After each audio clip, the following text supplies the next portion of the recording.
Bonjour à tous. Je vous fais une série sur la symbolique de l'argent parce que après la symbolique de l'énergie, ça méritait vraiment qu'on approfondisse un peu le sujet, surtout vu le contexte actuel d'inflation, de pénurie, de choses qui vont nous coûter de plus en plus cher. Et je vais vous proposer donc cette approche en 3 étapes pour que ça aille crescendo. Et nous allons commencer aujourd'hui par l'étape de l'argent sale.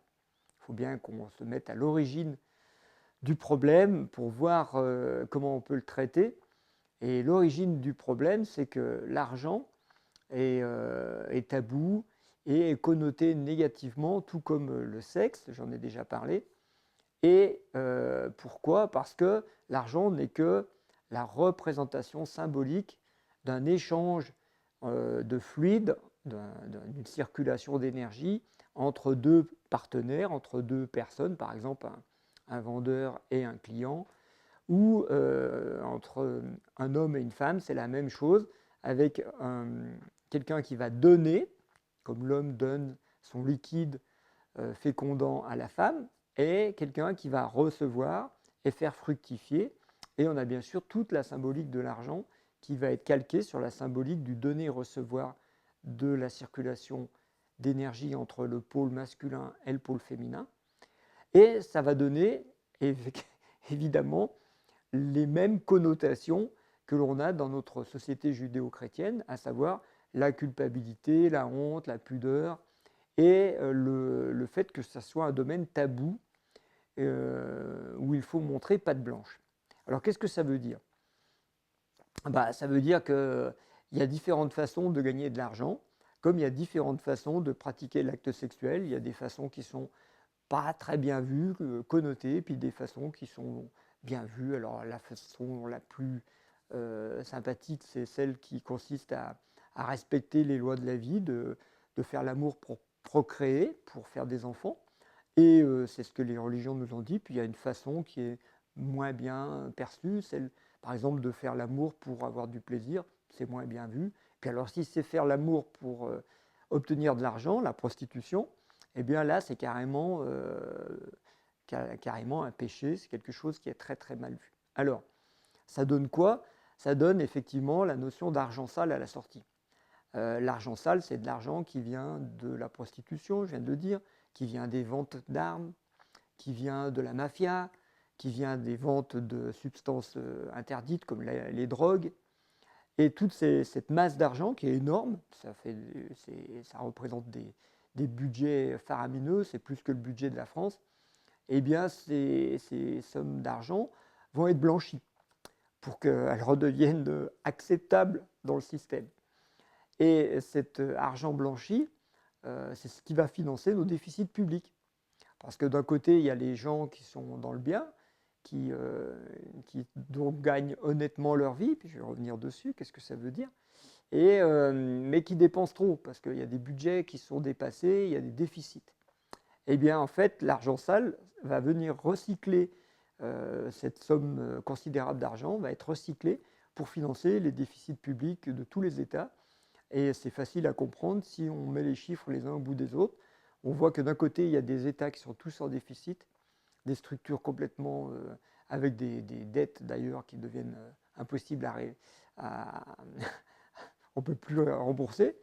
Et puis de l'autre côté, vous avez de l'argent sale qui est soi-disant sous forme de billets, mais qu'il va bien falloir réinjecter dans le système, et donc ils vont être blanchis dans les paradis fiscaux, et puis de différentes manières, pour revenir alimenter la vie, parce que à la base, il n'y a que de l'argent. Les Romains disaient l'argent n'a pas d'odeur, pour dire ça. Alors, qu'est-ce que c'est que cette connotation sur l'argent sale? Eh bien, il faut se référer à l'origine du concept, qui est que l'origine du monde, le texte de la Genèse nous raconte que Adam et Ève ont péché. Alors, quel péché? Bon, on suppose que c'est au niveau sexuel, puisque c'est là qu'ils vont cacher leurs différences. Et le fait d'avoir péché va leur entraîner une punition. C'est comme ça qu'on nous raconte ça au caté. Et la punition, ça va être pour l'homme d'aller bosser à la sueur de son front et pour la femme d'accoucher dans la souffrance, dans la douleur. Et on va en tirer comme règle qu'il va falloir gagner honnêtement sa vie, c'est-à-dire toute peine mérite salaire, avec tout le mal que je me donne, toutes des expressions comme ça, qui vont associer le fait de gagner de l'argent au fait d'avoir une souffrance ou une peine, c'est-à-dire d'avoir un mérite. Dans notre inconscient, c'est comme ça, et même dans notre conscient, plus on bosse dur, et moins on va se sentir coupable de gagner de l'argent. Ce qui va expliquer que le jugement sur les prostituées, qui elles se contentent de travailler du bassin, va être très négatif, puisqu'elles, apparemment, elles ne travaillent pas durement, contrairement à celui qui va aller piocher dans son champ pour récolter 8 mois après un maigre salaire. Et cette connotation d'argent, sale ou propre, va nous conduire directement à toutes les problématiques que je viens de dire, c'est-à-dire le fait qu'il y ait une culpabilité dessus, le fait que du coup, on ne va pas être tranquille sur la circulation de l'argent, et que notre façon de gérer cette énergie va être plus ou moins connotée de bien et de mal, alors qu'en fait, il n'y a pas de bien et de mal, il y a juste une façon différente de gagner de l'argent. Dans le texte, l'Éternel dit à Adam, bon, puisque tu as goûté le fruit, tu vas devoir descendre dans l'incarnation. En gros, tu vas enfiler un habit de peau et tu vas descendre dans l'incarnation. Mais là, tu vas travailler la sueur de ton front, ce qui veut dire, grosso modo, tu vas travailler d'en haut, tu vas travailler du chapeau. Puisque tu es yang, et que le yang descend vers le yin. Et c'est mon analyse, c'est une analyse de polarité, c'est tout.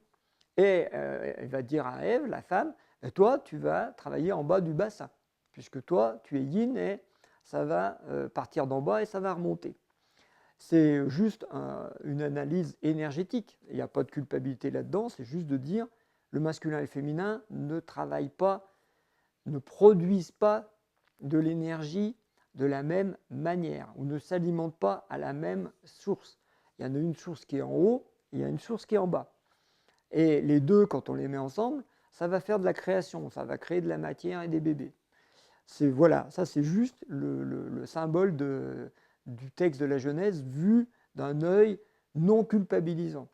Vu d'un œil culpabilisant, il y a une façon honnête de gagner sa vie, c'est le masculin, puisque le masculin a été ce qui a été mis en avant par les judéo-chrétiens, et le féminin a été plus ou moins caché, camouflé, banni.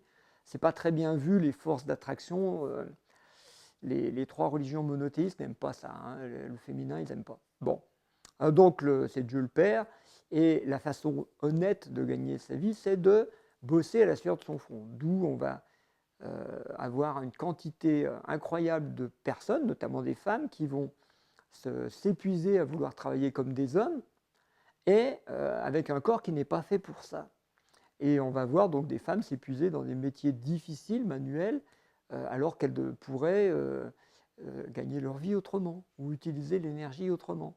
Et c'est là où c'est intéressant, c'est de voir que souvent, on va se complaire quelque part à souffrir pour pouvoir rendre notre argent légitime aux yeux de ce regard inconscient, de la culpabilité, en disant oui, j'ai de l'argent, mais je l'ai bien gagné ou je l'ai gagné durement. Et celui qui n'a pas cet argent gagné durement va être mal vu, mal considéré par les autres. Je vous invite à méditer déjà sur cette première approche de l'argent et de voir qu'est-ce que ça implique que l'argent soit propre ou sale, qu'est-ce que ça implique par rapport à votre vie, au fait de pouvoir l'utiliser correctement et le fait de pouvoir le faire fructifier, le faire grandir, c'est-à-dire faire des bébés, faire de la création avec. Qu'est-ce qui se passe quand on a un jugement coupable sur cette énergie?